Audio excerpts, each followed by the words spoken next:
Det er i dag den 14. august 2021, og det er en glædelig dag. For fra i dag, der skal vi ikke længere have mundbind eller visir på, når vi rejser med kollektiv trafik.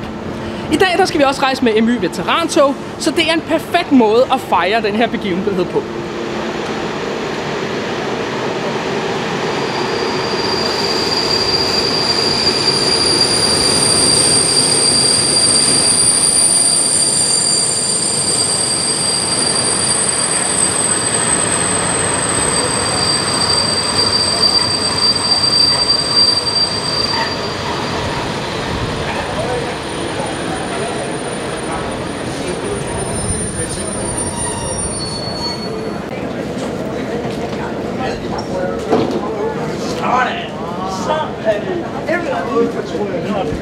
MY Veterantog har også taget deres BN-vogn med, og det er den, jeg har reserveret pladser i. Så det bliver en spændende tur i dag.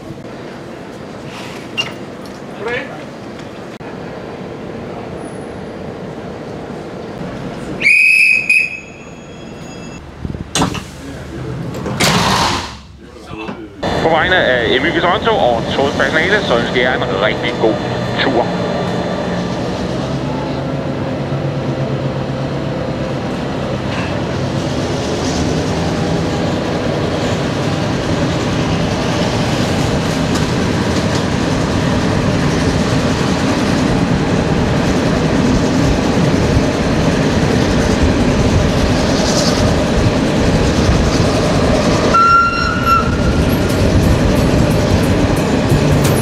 Turen gik denne gang til Padborg fra Odense, og er en lidt kortere tur end klubbens andre ture. Der blev heller ikke serveret morgenmad ombord, da vi afgik fra Odense om formiddagen, men salgsvognen kom forbi som sædvanligt.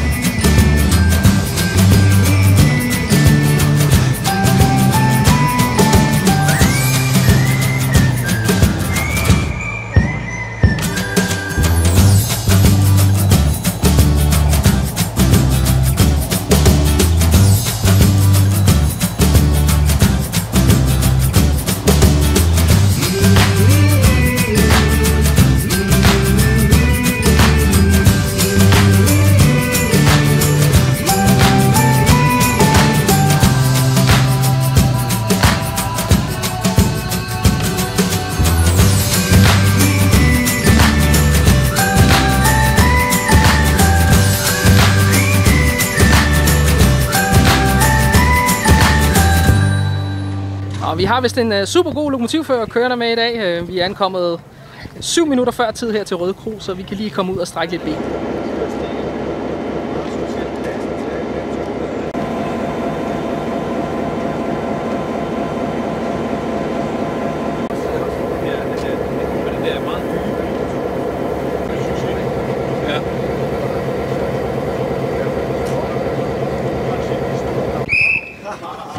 Så.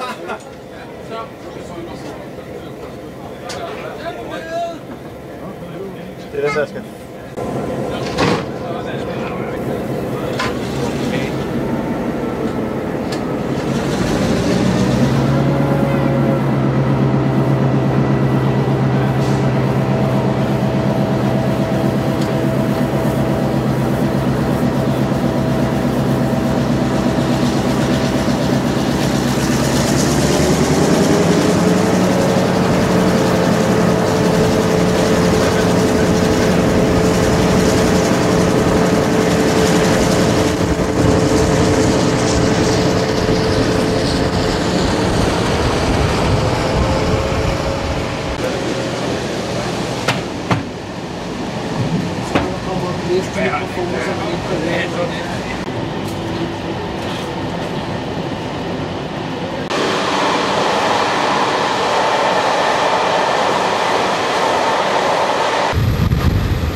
Her i Tinglev fik vi et lidt længere uplanlagt ophold, da vi skal afvente krydsning med et forsinket intercity-tog fra Hamburg, som blev et kvarter forsinket i Padborg på grund af grænsekontrollen.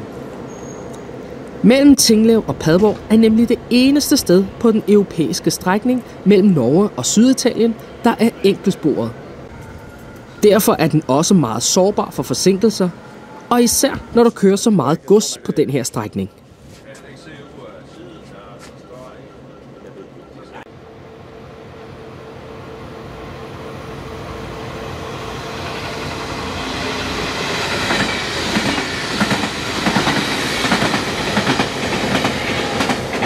Heldigvis kommer der nu, efter regeringens trafikudspil, dobbeltspor mellem Tinglev og Padborg. Dog vil arbejdet først starte i 2029. Det sker simpelthen fordi, at man ikke vil risikere at arbejde med dobbeltsporet, og Femernforbindelsen vil påvirke hinanden negativt. Så indtil videre må vi nøjes med forsinkelser og denne flaskehals i mindst 8 år endnu.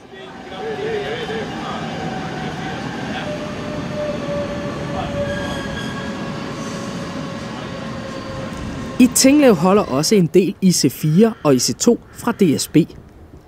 Disse togsæt er til salg, og indtil videre er 8 styks IC2-togsæt solgt til Rumænien, hvor de lige nu kører derned.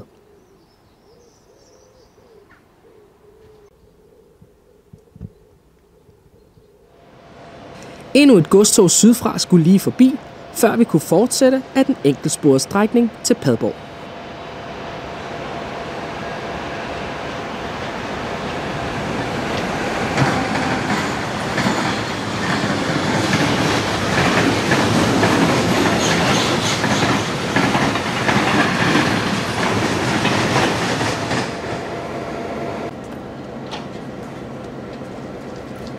Det er også.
Undervejs kan det ses, at der allerede har været forberedt køreledning til dobbeltsporet, som faktisk har været på tale siden 1993.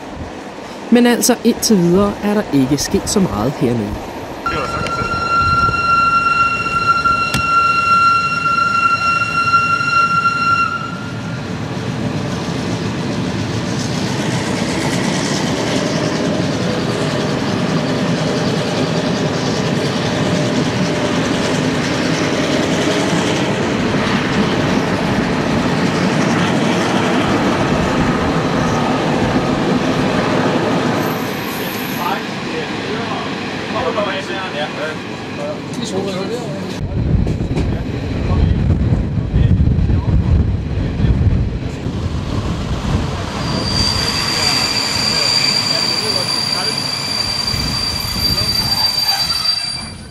Desværre ikke blevet ledt ved perron, så yderdørene må ikke åbnes. Vi er ikke ved perron, og yderdørene må ikke åbnes. Vi vil få besked, så snart vi ved mere. Nå, men vi er kommet til Padborg. Desværre er vi blevet ledt ind i et spor, der ikke har perron, så vi er faktisk spadet inde her i vores BN-vogn. Så vi venter lige på, at vi får noget signal. Og de er super glade her bag ved mig. Det er Louise. Captain America. Captain Kill. Så står han der med noget, så han så kom pø ind i munden.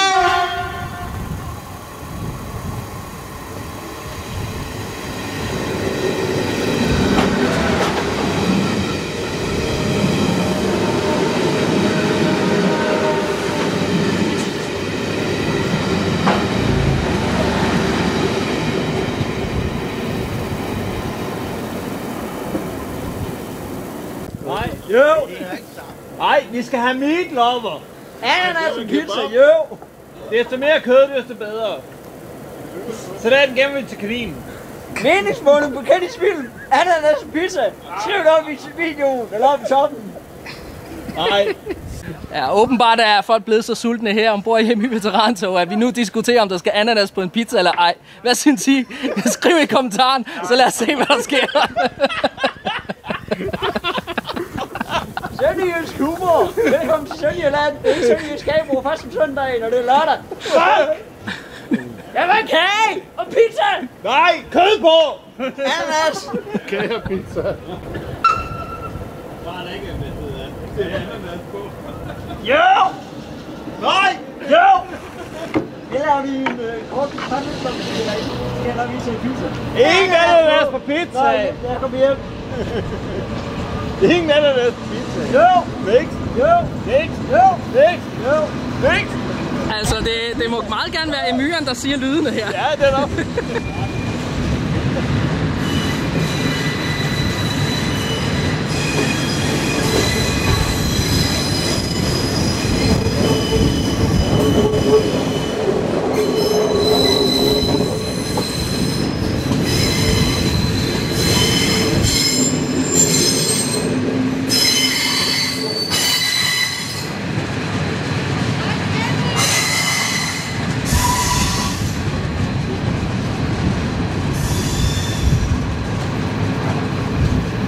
Martin, har du set, hvad der holder herovre?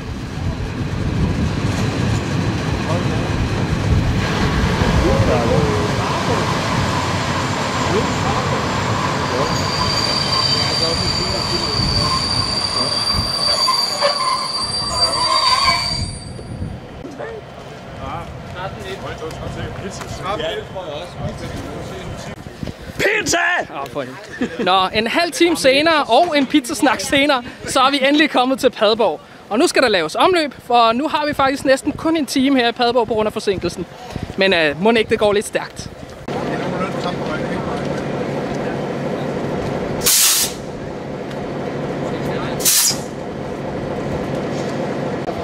Ja.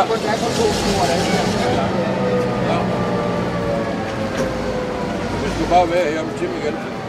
Ja. Ja. Ja. Okay.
Vi kunne lige akkurat nå at handle lidt i Tyskland i grænsebutikken. Men nu er der altså ved at være klar til afgang her fra Padborg, og nu tager vi så tilbage til Odense. Hold kæft, hvor jeg sveder. Er du sikker på, at du kan have en? Ja. Vi ruller. Var det ikke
sidder fandme dejligt. Det er dejligt at køre sådan her.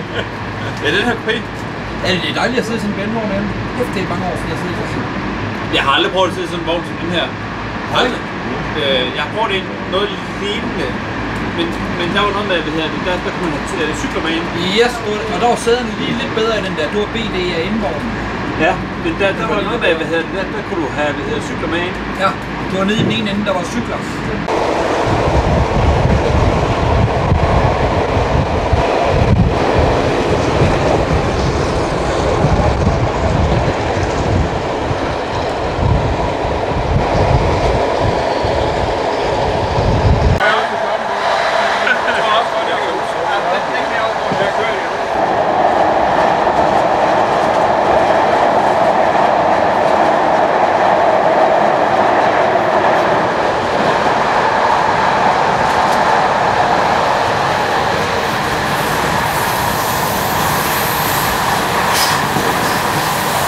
Bemærk, toget er ikke ved perron, og yderdørene må ikke åbnes.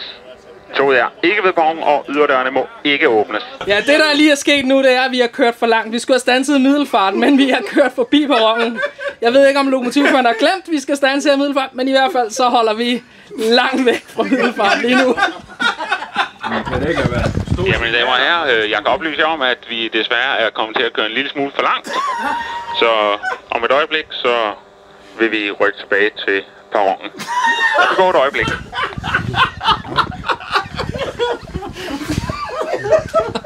Det er også DSB's skyld. DSB's skyld, det her.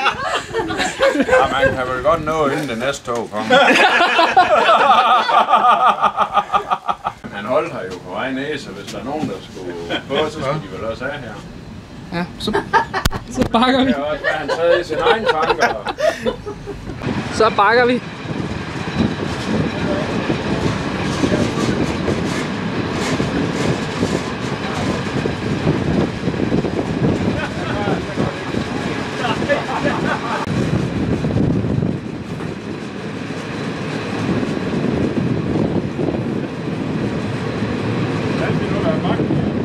Det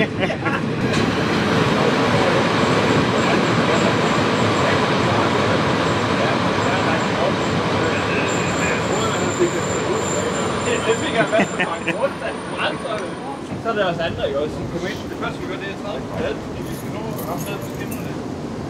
Nå ja, man skal prøve at pisse. Ja, man skal prøve at se, hvor langt man kan nå ned. Men man kan jo ikke nå ned og mærke, hvad det er koldt. Nej. Jeg kan sige,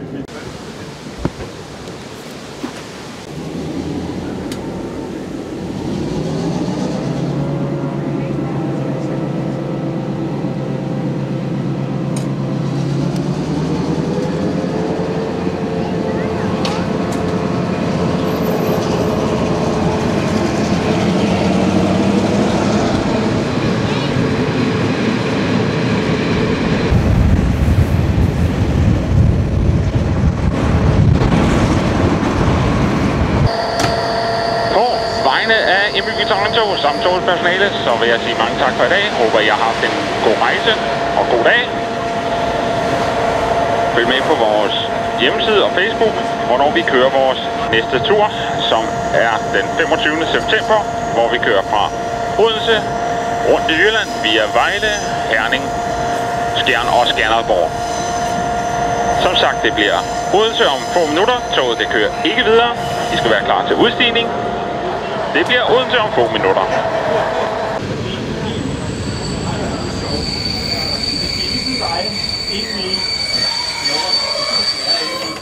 Og have det sjovt. Det er sådan en god gang dag. Det kræfter ikke. Kommer han ikke? Det var så denne tur med MY Veterantog til Padborg. MY Veterantog kører igen den 25. september, så klik ind på deres hjemmeside og se nærmere. myveterantog.dk hedder hjemmesiden. Så jeg vil sige tak fordi I så med. Husk at give et like og abonnere på kanalen, og se gerne flere af mine andre videoer her på Kennys Film. Mit navn er Kenny Cardi Evasam. Hej.